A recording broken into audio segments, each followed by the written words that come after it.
Shalom. Mari kita membuka Alkitab kita di dalam kitab Ulangan pasal yang ke-8. Kitab Ulangan pasal yang ke-8.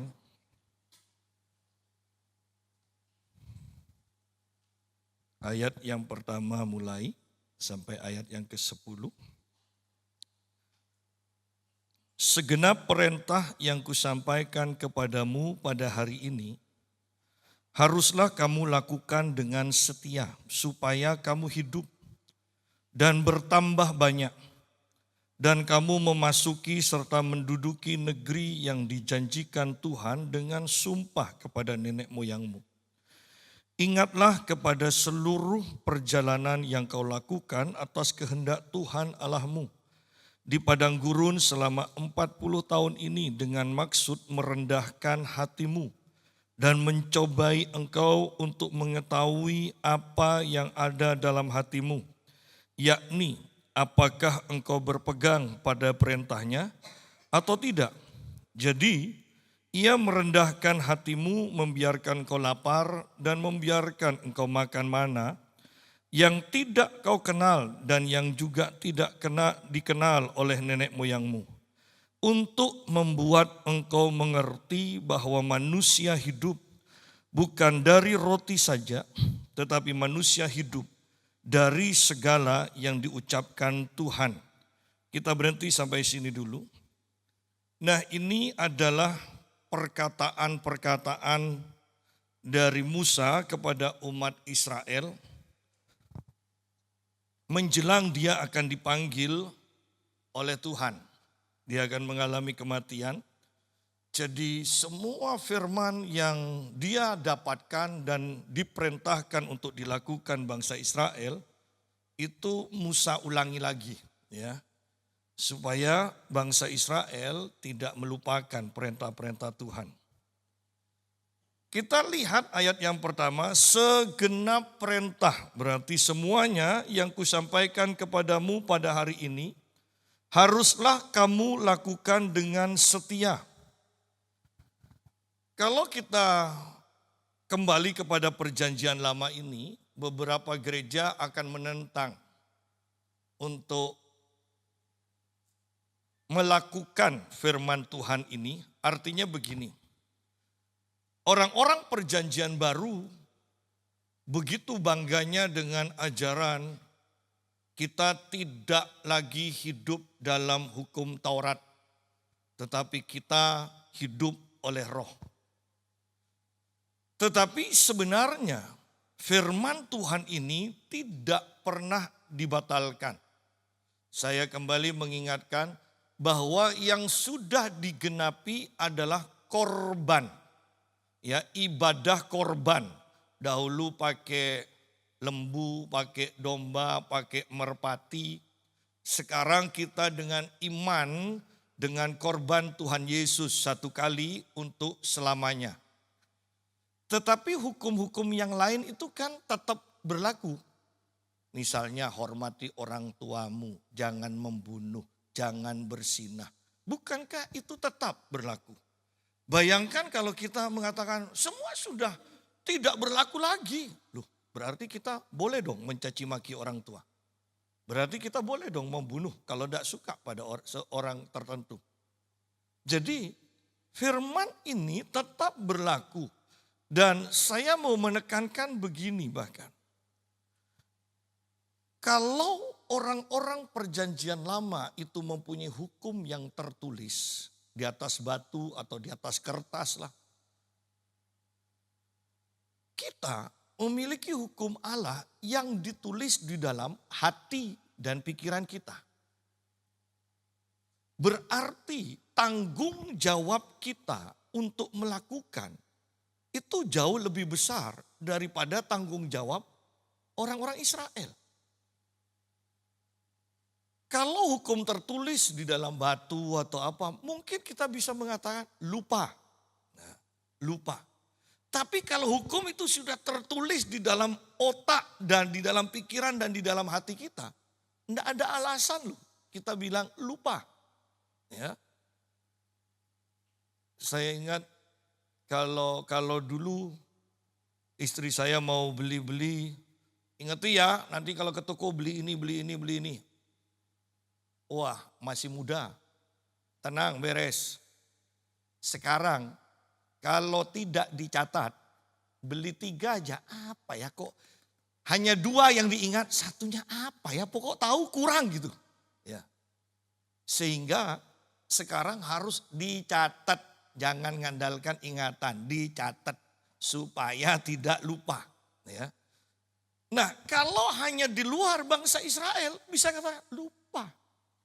Tapi kalau itu sudah ada dalam catatan yang dibawa di dalam pikiran dan hatinya yang sudah tercatat hukum itu, tidak ada alasan lagi ya untuk mengatakan aku lupa, aku tidak mampu. Kenapa tidak ada alasan untuk mengatakan tidak mampu? Karena Roh Kudus mengingatkan, Roh Kudus menolong kita.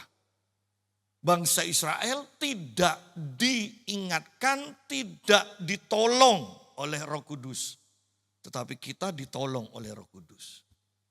Sehingga sebenarnya tanggung jawab kita, orang-orang perjanjian baru itu lebih besar. Untuk mentaati keseluruhan firman Tuhan. Di sini dikatakan segenap perintah yang kusampaikan kepadamu pada hari ini, haruslah kamu lakukan dengan setia. Saya suka melayani pelepasan dan orang-orang hamba-hamba Tuhan itu selalu mempunyai prinsip kalau melayani pelepasan tidak boleh ada celah. Dosa sedikit saja itu merupakan celah bagi setan untuk menghantam kita. Sehingga enaknya orang yang melayani pelepasan itu sungguh-sungguh akan menjaga kehidupannya. Ya. Nah, di sini dikatakan segenap perintah bukan sebagian. Yang kusampaikan kepadamu pada hari ini haruslah kamu lakukan dengan setia. Ya. Dengan setia. Setia itu di dalam ayat yang lain mengatakan setia itu melakukan firman Tuhan tidak lebih tidak kurang. Ya. Jadi kalau firman Tuhan katakan A, ya sudah kita lakukan A. Ya, itu setia. Ya. Jadi jangan dikurangi, jangan ditambahi, jangan diganti. Itu setia. Supaya kamu hidup. Nah, bahwa ketika kita melakukan segenap perintah Tuhan, tujuannya supaya kita hidup. Supaya kita tidak mengalami kebinasaan, lebih daripada itu dikatakan dan bertambah banyak. Ya, bertambah banyak. Ayat ini mengacu kepada pertambahan bangsa Israel. Ya, pertambahan bangsa Israel. Mereka punya anak sehingga bertambah banyak. Dan bahkan kalau kita lihat di dalam kitab Ulangan pasal yang ke-7, ya, tentang janji berkat, perikopnya berjudul janji berkat. Ayat 13 coba kita lihat di sini. Tuhan akan mengasihi engkau, memberkati engkau, dan membuat engkau banyak. Ia akan memberkati buah kandunganmu dan hasil bumimu, gandum dan anggur serta minyakmu, anak lembu sapimu dan anak kambing dombamu di tanah yang dijanjikan dengan sumpah kepada nenek moyangmu untuk memberikannya kepadamu. Ayat 14, engkau akan diberkati lebih daripada segala bangsa. Tidak akan ada laki-laki atau perempuan yang mandul di antaramu atau di antara hewanmu. Lihat di sini bahwa janji Tuhan untuk memberikan pertambahan bukan saja kepada umatnya bangsa Israel, tetapi bahkan sampai hewan-hewannya pun. Ya. Artinya kalau sekarang kita bisa katakan, baik dalam keluarga kita memiliki anak, memiliki cucu. Bahkan dalam usaha kita pun akan mengalami peningkatan, peningkatan, dan peningkatan. Itu janji Tuhan. Jadi di luar itu, jangan-jangan kita ada yang tanda kutip lah saya mau katakan. Ada yang tidak menyukai salah satu, salah dua, salah tiga firman Tuhan. Sehingga kita tidak melakukan segenap firman Tuhan, tetapi hanya sebagian, kalau boleh saya katakan, sebagian besar saja yang kita sudah lakukan. Mungkin umat Tuhan berkata, kan sudah bagus Pak Yusa, sebagian besar daripada sebagian kecil. Ya. Tetapi perintah Tuhan adalah segenap, bukan sebagian besar. Segenap firman harus dilakukan. Suka atau tidak suka. Masuk akal atau tidak masuk akal. Bahwa Tuhan mempunyai rancangan jauh melampaui apa yang bisa kita pikirkan. Sehingga ada kalanya perintah-perintah Tuhan itu tidak masuk akal. Ya. Jadi kita harus mengerti kebenaran ini.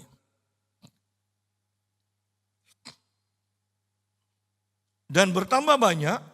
Dan kamu memasuki serta menduduki negeri yang dijanjikan Tuhan dengan sumpah kepada nenek moyangmu.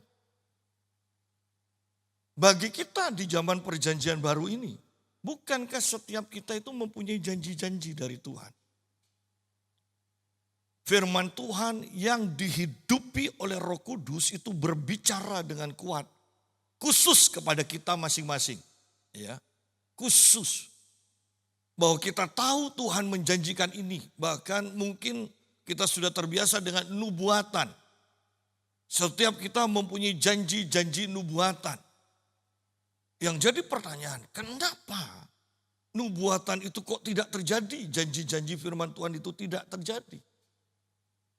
Karena ini loh salah satu penyebabnya adalah kita tidak melakukan segenap firman yang Tuhan sampaikan. Sehingga janji itu tinggal janji, tidak pernah ada penggenapan dalam kehidupan kita. Jadi kita harus selalu berhati-hati, koreksi diri, selalu siap untuk mendengar teguran atau peringatan-peringatan Tuhan melalui firman-Nya. Ayat yang kedua, ingatlah kepada seluruh perjalanan yang kau lakukan atas kehendak Tuhan Allahmu di padang gurun. Selama 40 tahun ini dengan maksud merendahkan hatimu dan mencobai engkau untuk mengetahui apa yang ada dalam hatimu. Yakni apakah engkau berpegang pada perintahnya atau tidak. Jadi setiap kita harus mengerti kita ini mengalami ini tujuannya apa. Setiap kita mengalami pengalaman yang baru, kita harus belajar untuk mengerti tujuannya untuk apa. Kita ini mengalami kekurangan beberapa waktu, tujuannya untuk apa? Kita ini mengalami sakit penyakit dalam beberapa waktu, tujuannya untuk apa? Kita ini mengalami kegagalan dalam beberapa waktu, tujuannya untuk apa? Kalau kita hanya sekedar mengalami penyakit, mengalami kegagalan, mengalami apapun itu, dan itu seiring dengan berjalannya waktu berganti keadaan itu, tapi kita tidak memetik pelajaran dari apa yang sudah kita alami, berarti rancangan Tuhan gagal dalam hidup kita. Yaitu rancangan untuk kita mengerti jalan-jalan Tuhan, mengerti maksud Tuhan. Gagal kita dalam hal itu. Di sini dikatakan bahwa perjalanan di padang gurun itu mempunyai maksud. Maksudnya apa? Merendahkan hatimu, dikatakan. Merendahkan hatimu. Supaya kita rendah hati. supaya kita menyadari kita tidak mampu dengan kekuatan kita sendiri. Bahkan kalau kita lihat bangsa Israel, perjalanannya saja, mereka dipimpin oleh tiang awan, tiang api kok. Menentukan arah saja, itu ditentukan oleh Tuhan, dipimpin oleh Tuhan. Tiang awan dan tiang api. Mereka makan seadanya, hanya makan mana, minimal bertahan hidup, ya kan? Bertahan hidup. Dan itu tidak mereka miliki untuk persediaan seminggu atau 1 bulan. Mereka tiap hari makan yang secukupnya. Ya. Hanya setiap hari dan tiap hari mereka harus cari dan ambil makan mana ini. Setiap hari. Bukan satu kali untuk seminggu. Jadi di sini mereka menyadari betapa mereka butuh Tuhan. Ya. Ini loh kerendahan hati itu maksudnya adalah kita sadar bahwa kita butuh Tuhan. Kerendahan hati itu bukan hanya merendahkan diri di hadapan orang yang lebih kaya, orang yang lebih berkedudukan dari kita, kemudian kita manggut-manggut. Ya. Bukan itu. Kerendahan hati yang dimaksud adalah menyadari bahwa kita tidak mampu tanpa Tuhan. Itu loh kerendahan hati. Kan seringkali orang Kristen itu sombong kan. Sakit sedikit, cari dokter yang spesialis. Tidak salah. Salahnya adalah sebelum cari dokter spesialis itu, karena kita punya uang, kita tidak berdoa dulu. Kita tidak mengandalkan Tuhan. Kita tidak mengikuti pimpinan dalam hati kita ini. Apakah perlu ke dokter atau tidak? Kalau memang itu dokter, bukankah kita pun tetap harus mengandalkan Roh Kudus? Bukan karena itu punya nama baik, tetapi sejahteranya itu di mana? Ya kan? Dari sekian banyak dokter, Roh Kudus bisa pimpin kita loh. Sejahteranya di mana? Kalau kita tidak mengikuti di sana, hanya mengandalkan, dokter ini hebat, hebat. Jangan-jangan walaupun hebat, nanti operasi guntingnya ketinggalan di dalam tubuhmu. Ya. Operasinya berhasil, tetapi guntingnya ketinggalan dalam tubuhmu. Bisa? Bisa. Artinya bahwa setiap waktu, setiap saat kita itu harus mengikuti, belajar, mengikuti, mengandalkan Tuhan. Itu baru namanya kerendahan hati.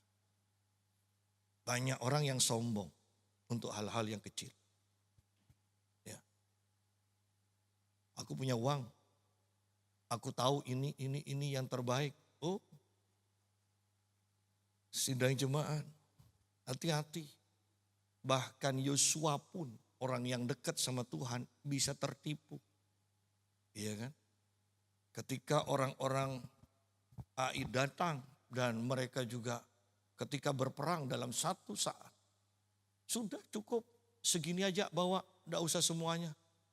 Dan akhirnya bangsa Israel kalah. Padahal biasanya menghadapi musuh yang jauh lebih besar. Bangsa Israel tidak pernah kalah. Hanya karena kesombongan. Tidak tanya Tuhan terlebih dahulu. Orang sekelas Daud saja selalu bertanya pada Tuhan kan. Tuhan boleh apa enggak nyerang ini? Ya. Kalau enggak boleh Daud enggak akan nyerang. Karena Daud adalah seorang raja. Dia tidak mengandalkan kekuatan dari pasukannya, dari panglima-panglimanya yang hebat. Bukankah panglima-panglima Daud hebat? Satu orang bisa mengalahkan 800 orang. Satu orang bisa mengalahkan 300 orang. Itu kekuatan bagaimana kalau satu orang bisa mengalahkan 800 orang.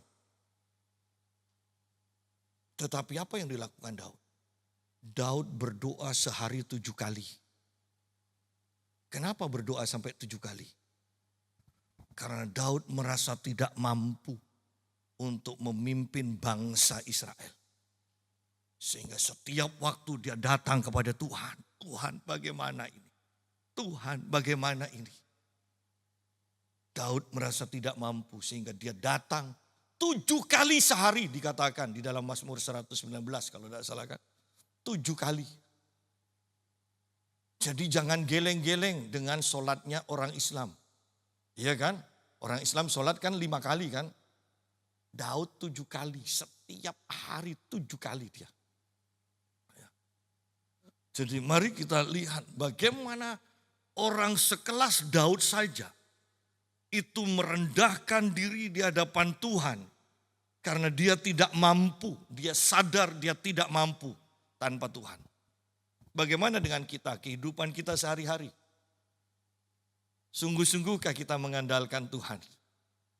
Atau kita sudah ahli dalam bidang-bidang ini sehingga tidak butuh Tuhan?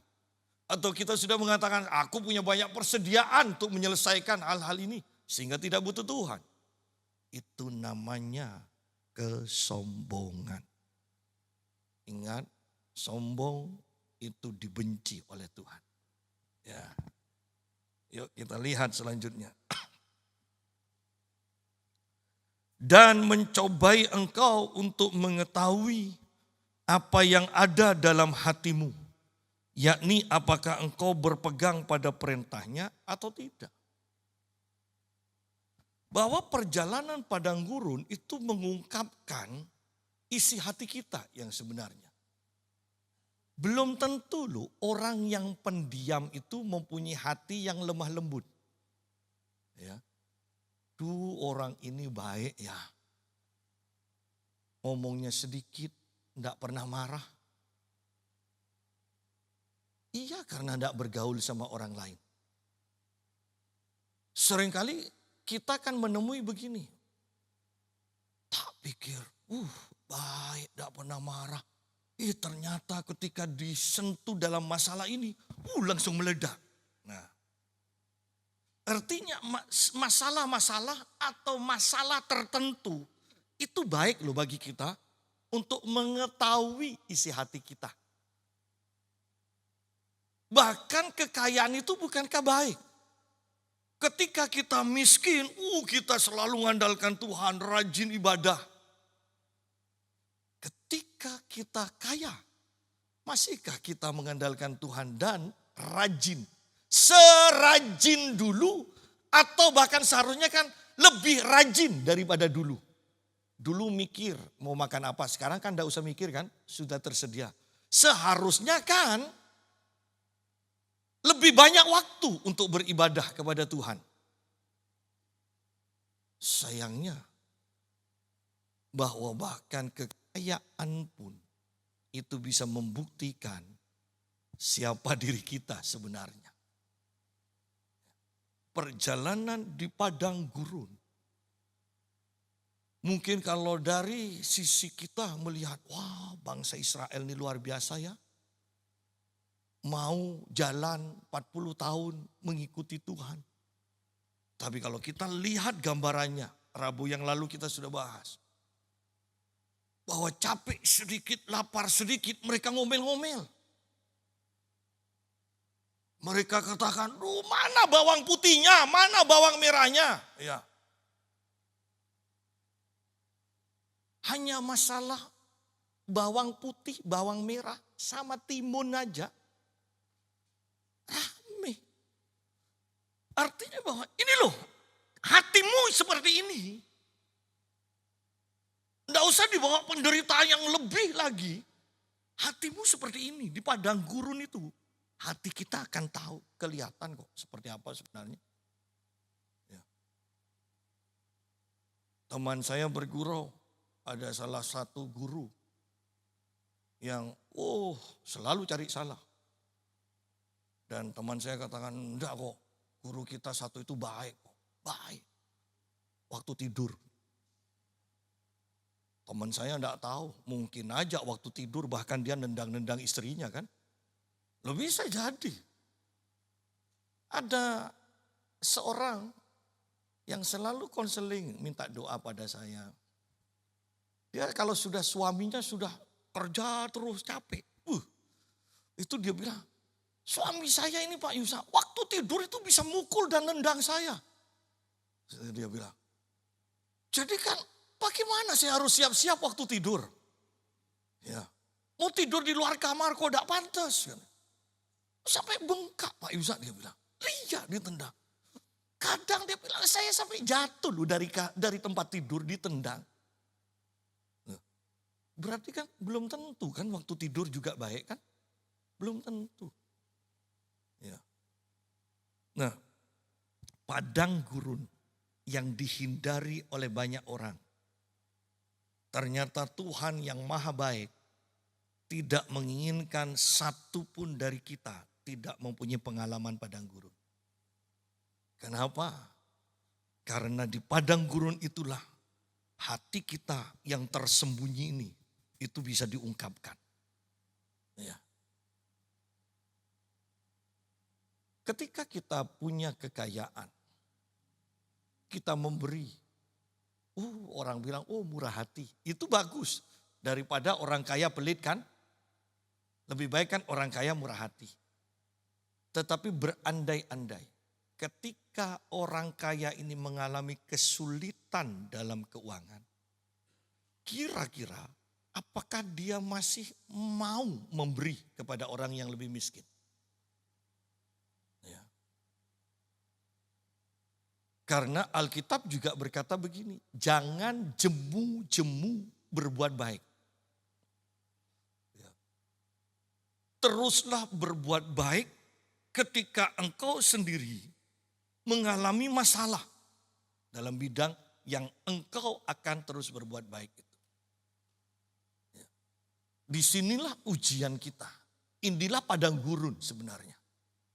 Masih tetap setia atau kita mengurangi. Ya. Jadi itu harus kita perhatikan.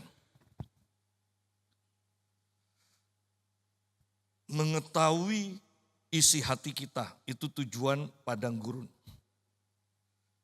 Ayat yang ketiga. Jadi Tuhan merendahkan hatimu, membiarkan kau lapar, dan memberi engkau makan mana. Jadi jangan cepat mengeluh ketika kita lapar, ketika kita mengalami masalah. Tuhan punya tujuan dengan keadaan-keadaan yang diizinkan itu. Ya. Ia merendahkan hatimu, membiarkan kau lapar dan memberi engkau makan mana yang tidak kau kenal dan yang juga tidak dikenal oleh nenek moyangmu, untuk membuat engkau mengerti. Perhatikan bahwa Tuhan memberikan mana itu pun punya tujuan. Dan mana ini adalah gambaran firman Tuhan. Ya, bagi orang-orang perjanjian baru.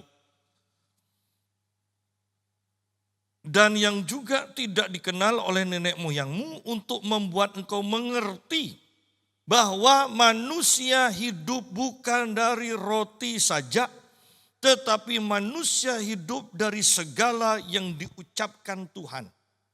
Dari setiap firman. Apakah sungguh orang Kristen mempercayai ini? Bahwa kita hidup hanya karena firman Tuhan. Bukan dari yang lain.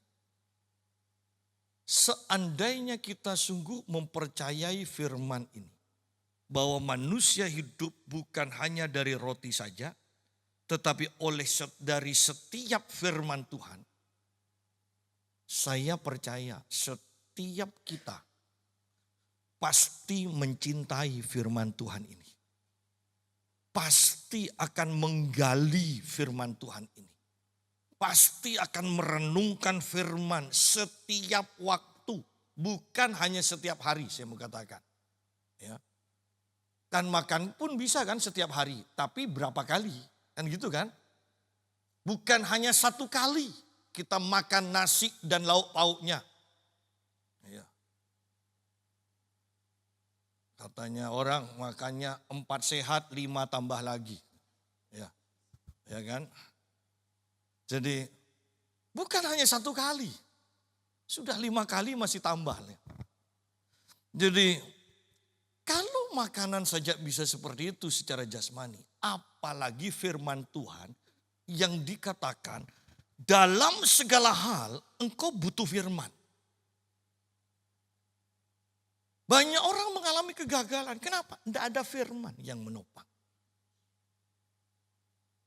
Ilmuwan berpendapat bumi sudah tua. Bumi sudah tua. Menuju kehancuran. Tetapi saya tahu bukan karena bumi sudah tua atau digali terus ya kan. Hutannya ditebang, bumi akan hancur. Tidak, bumi tidak akan hancur. Manusia mau buat apapun bumi tidak akan hancur. Kenapa? Firman Tuhan berkata, firman Tuhan itu yang menopang bumi ini. Dan firman Tuhan tidak pernah aus. Sehingga mau diapakan pun bumi tetap akan ada. Selama firman Tuhan ada, bumi tetap ada. Karena bumi ditopang oleh firman Tuhan. Alkitab katakan. Bayangkan kalau hidup kita ditopang oleh firman Tuhan. Bahkan Yesus sendiri menggambarkan orang yang melakukan firman Tuhan, memelihara firman Tuhan, diibaratkan ada sebuah rumah atau bangunan yang berdiri berdasarkan dasar yang kokoh. Sehingga mau hujan, mau badai, mau banjir pun rumah itu tetap berdiri. Kenapa? Itulah gambaran firman.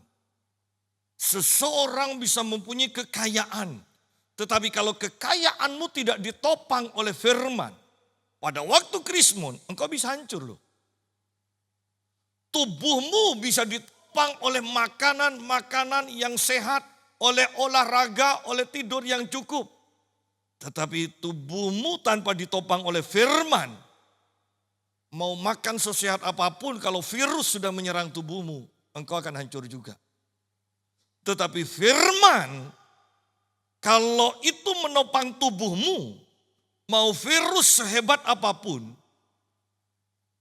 Virus itu tidak akan mengalahkan, menghancurkan firman yang menopang kita. Ya. Ketika John Gillette pada waktu pengetahuan masih belum berkembang, kesehatan belum berkembang seperti sekarang. Orang-orang kena wabah TBC dan orang bergelimpangan. John Gillette membantu untuk mengangkat, menguburkan. Dan ketika ahli-ahli kesehatan itu datang, orang-orang dari rumah sakit datang, dia melihat John Gillette mengangkat orang-orang yang mati karena virus itu. Tanpa pengaman.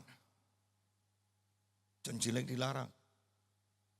Tetapi John Gillette berkata, aku hidup berdasarkan hukum kehidupan. Virus ini tidak akan pernah kena kepadaku, dikatakan. Bahwa orang-orang kesehatan itu tidak percaya. Dan John Gillette katakan,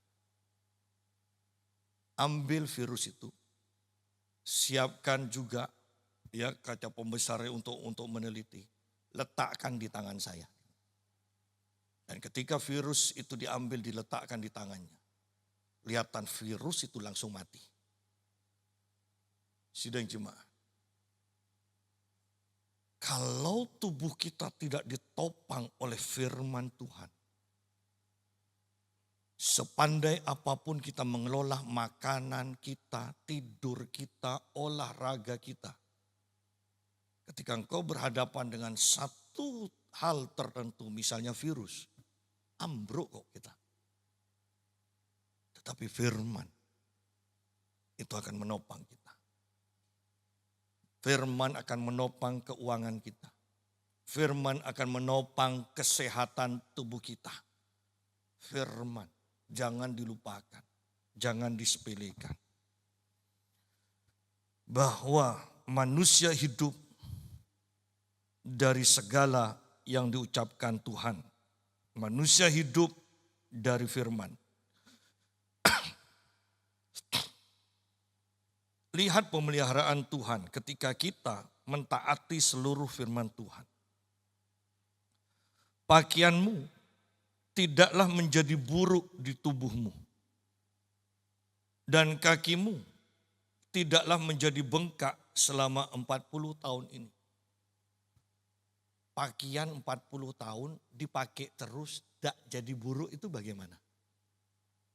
Loh ini arti secara harafiah loh. Mereka dalam perjalanan di padang gurun kok. Pakaian mereka tidak menjadi buruk dikatakan. Jalan selama 40 tahun. Kakinya tidak bengkak itu bagaimana? Pak, tapi kan ada waktu istirahat. Oh iya, tapi kan ada kalanya mereka harus jalan terus kan? Tidak istirahat seharian atau bahkan 2 hari atau bahkan 3 hari. Kita aja dulu, saya ikut, apa itu kalau malam itu jalan Palapaya. 40 kilo, awalnya. Krak, krak, krak. Tambah lama 10 kilo ke atas. Seret, seret, seret. Iya. Itu hanya 40 kilo. Ya. Kalau jalan 40 tahun,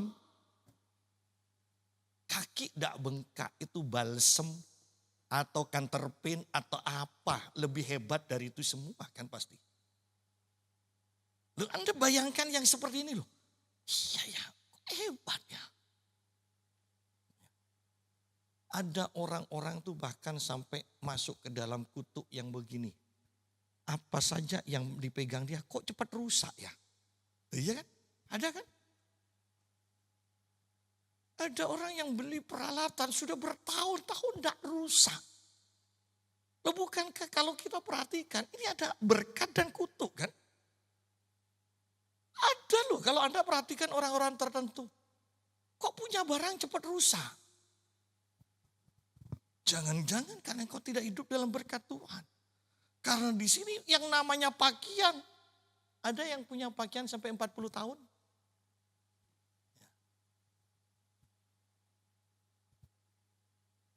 Bahkan ini sampai dalam taraf tafsiran firman Tuhan. Dan tetap diakui itu adalah kebenaran. Bahkan ya, sepatunya pun itu ikut besar kok, membesar ketika dipakai. Jangan sampai saya dalam hati pikir, ini kalau sampai sepatunya Junia bertumbuh tambah besar, tetap modelnya itu enggak trendy lagi kan, lucu.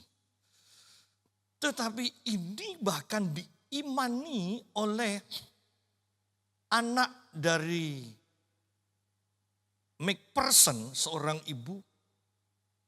Ketika dia dia mendapatkan kado dari seseorang sepatu untuk anaknya. Ketika anaknya pakai sepatu itu kekecilan. Dan anaknya ini datang kepada mamanya. Seorang hamba Tuhan yang luar biasa dalam kesembuhan dan mujizat. Anak ini berkata, "Mama, bukankah umat Tuhan di padang gurun itu sepatunya ikut besar juga? Mama doakan dong sepatu ini supaya sepatu ini juga besar." Dan mamanya berdoa loh. Ketika sepatu itu dipakai setelah doa, sepatu itu sudah pas. Jadi ingat, jangan terlalu gampang menentang mujizat karena tidak masuk akal. Yang namanya mujizat itu melampaui akal. Rabu malam, Bapak Antonius nelpon saya. Dia berkata bahwa pada waktu Yohani setelah pujian pertama ngajak berdiri. Bapak Antonius merasa diselubungi, diselubungilah. Dan kemudian seakan-akan ada tangan yang memeluk sebelah kirinya. Ya. Ternyata tidak ada. Ketika Pak Antonius lihat, tidak ada orang. Dan saya katakan kepada Pak Antonius, "Oh iya Pak, dari awal ibadah, saya lihat mimbar dan saya berkata pada Tuhan begini, Tuhan, sudah lama saya tidak melihat malaikat-malaikat. Sehingga kesaksian dari Bapak Antonius, pada waktu saya berkata seperti itu, Tuhan itu berkata, ada anakku, hanya engkau tidak melihat. Sehingga kesaksian Bapak Antonius itu meneguhkan saya bahwa ya memang ada malaikat di sini. Orang lain katakan mungkin, tapi tidak bisa dirasakan. Tetapi itulah kehadiran malaikat Tuhan. Dan Pak Antonius katakan, Pak coba kalau ada CCTV bisa dilihat. Oh bisa. Dan saya lihat. Ya, kalau Anda tidak percaya itu saya sudah rekam di HP saya. Pak Antonius memang lihat ke kiri. Memang lihat ke kiri. Orang lain mungkin tidak percaya. Tetapi ingat, mujizat alam roh itu melampaui logika kita. Bagaimana dengan pengalaman Ibu Wati ketika mau dioperasi tumornya? Malam sebelum operasi dia bermimpi dibawa ke rumah sakit digergaji. Bangun tidur dia kencing, pada waktu mau dioperasi tumornya sudah hilang. Mau dijelaskan bagaimana seperti ini? Mau dijelaskan bagaimana? Dan banyak hal yang Tuhan sediakan sebenarnya asal kita ini loh. Melakukan segenap bukan sebagian firman Tuhan. Segenap. Ya. Betapa menyenangkan ikut Tuhan. Banyak hal-hal yang tidak masuk akal kita akan alami. Yang akan membuat kita memuji-muji Tuhan senantiasa. Ayat yang kelima. Maka haruslah engkau insaf. Bahwa Tuhan Allahmu mengajari engkau seperti seseorang mengajari anaknya. Lihat bahwa setiap pengalaman padang gurun itu sebenarnya maksud tujuan Tuhan adalah mengajar kita. Supaya mengerti dalam hal ini ya kan. Bahwa Tuhan itu punya tujuan. Dalam hal ini kita ngalami Tuhan punya tujuan. Bahwa setiap pengalaman kita itu seperti Tuhan mengajar anaknya dikatakan. Kan sayang kalau pengalaman itu lewat begitu saja kita tidak memetik pelajaran. Ya. Seperti yang saya pernah sampaikan bahwa para murid sudah punya pengalaman. 5.000 orang dicukupi. 4.000 orang kelaparan dicukupi. Sekarang hanya mereka di atas perahu. Kok mereka masih mikir Tuhan Yesus itu ngomong karena kita tidak punya persediaan roti. Kalau 5.000, 4.000 orang dicukupi. Apalagi hanya murid 12 orang, 13 sama Tuhan Yesus. Bukankah itu sebenarnya tidak usah dibahas, pasti tercukupi. Tetapi para murid tidak bisa memetik pelajaran dari dua pengalaman ini. Bahwa seharusnya dengan 2 pengalaman ini saja, para murid sudah tidak perlu khawatir soal makanan. Berapa banyak dari kita yang sudah disembuhkan dari penyakit jantung, penyakit diabetes. Sekarang hanya mules saja pikirannya, aduh jangan-jangan aku sudah mau mati. Loh, jantung sembuh, diabetes sembuh, mules. Hanya buang air sehari 3 kali aja sudah pikirannya mati. Loh, berarti dia tidak memetik pelajaran dari 2 pengalaman sebelumnya. Ya. Berapa banyak dari kita ternyata tidak pernah memetik pelajaran dari pengalaman yang Tuhan izinkan terjadi dalam hidup kita. Padahal tujuannya adalah Tuhan mau mengajari seperti mengajari anaknya. Ayat 6, oleh sebab itu haruslah engkau berpegang pada perintah Tuhan Allahmu dengan hidup menurut jalan yang ditunjukkannya dan dengan takut akan Dia. Bayangkan kita punya Allah yang seperti ini. Jalannya pun Tuhan tunjukkan. Ya. Dan semua ini harus kita lakukan dengan rasa takut akan Dia.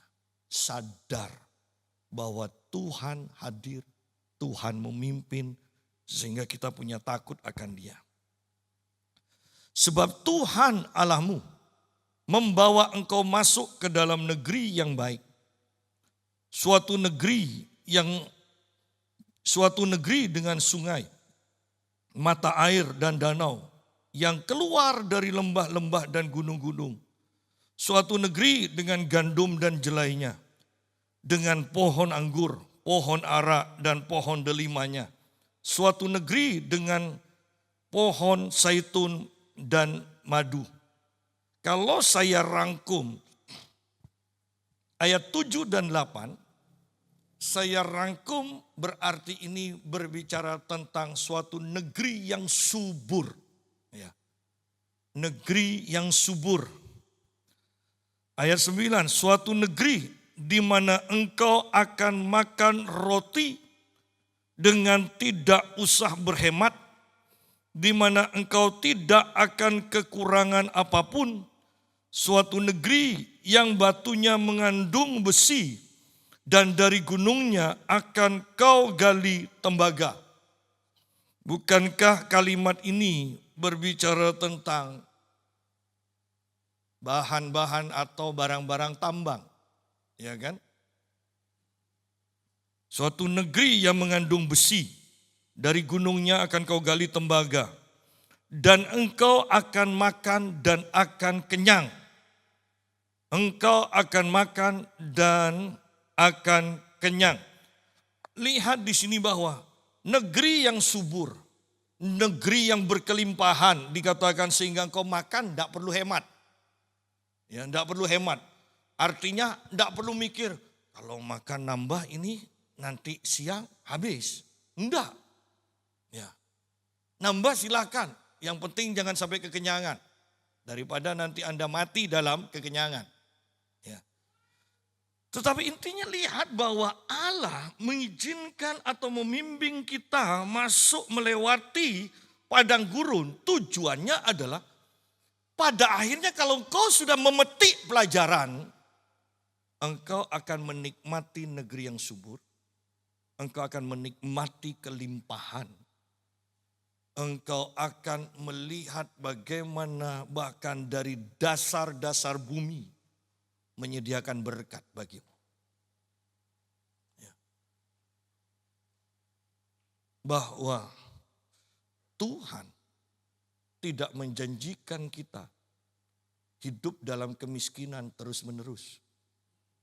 Kemiskinan itu hanyalah perjalanan yang dilewati oleh kita.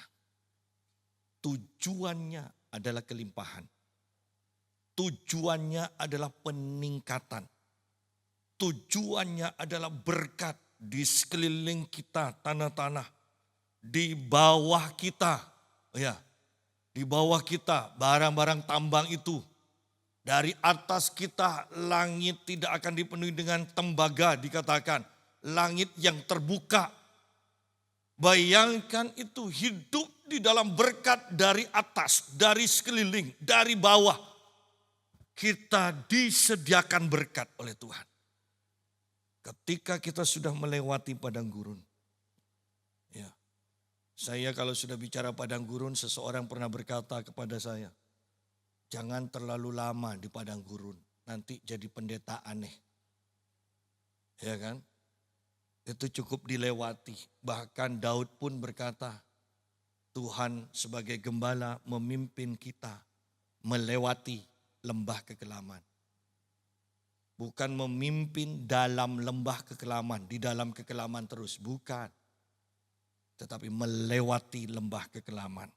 Di sini pun kita lihat ketika mereka keluar dari padang gurun, mereka menemukan tanah yang subur. Mereka menemukan juga tanah yang menghasilkan barang-barang tambang, mereka menemukan kelimpahan. Tidak perlu hemat, itu akan selalu ada. Tidak perlu hemat. Ayat 10, dan kau akan makan dan akan kenyang. Makan dan akan kenyang. Orang kalau sehat kan seperti itu kan. Ada orang yang tidak boleh makan terlalu banyak loh. Ya. Ada orang yang tidak boleh minum terlalu banyak. Ya kan, kalau sudah ginjalnya kena kan. Pokok kalau sudah punya penyakit ada batasan. Tapi lihat orang yang sehat, Tuhan katakan, dan orang yang hidup dalam berkat, dikatakan engkau akan makan dan akan kenyang. Maka engkau akan memuji Tuhan Allahmu. Nah, ini tugas kita. Maka engkau akan memuji Tuhan Allahmu karena negeri yang baik yang diberikannya kepadamu. Kita akan memuji Tuhan karena kebaikan-kebaikan Tuhan yang diberikan kepada kita. Kita memuji Tuhan atas anugerahnya hingga saat ini kita ada sebagaimana kita ada. Ya, banyak loh orang yang hidupnya jauh lebih sukar, lebih melarat daripada kita. Banyak orang yang hidupnya jauh lebih menyedihkan daripada kita. Sehingga pagi hari ini kita harus menyadari Tuhan yang memimpin kita hingga saat ini. Tuhan sudah menunjukkan kebaikan-kebaikannya kepada kita. Tuhan sudah menyembuhkan kita. Tuhan memberikan kita kesehatan. Tuhan sudah menolong kita ketika kita mengalami kekurangan. Kita mengalami sekarang kecukupan dan bahkan kelimpahan. Oleh karena itu, marilah kita memuji Tuhan. Memuji Tuhan. Bahwa Tuhan yang memberkati kita. Memuji Tuhan, kalau bukan karena Tuhan, kita tidak akan ada seperti sekarang ini. Tuhan memberkati kita semua. Haleluya.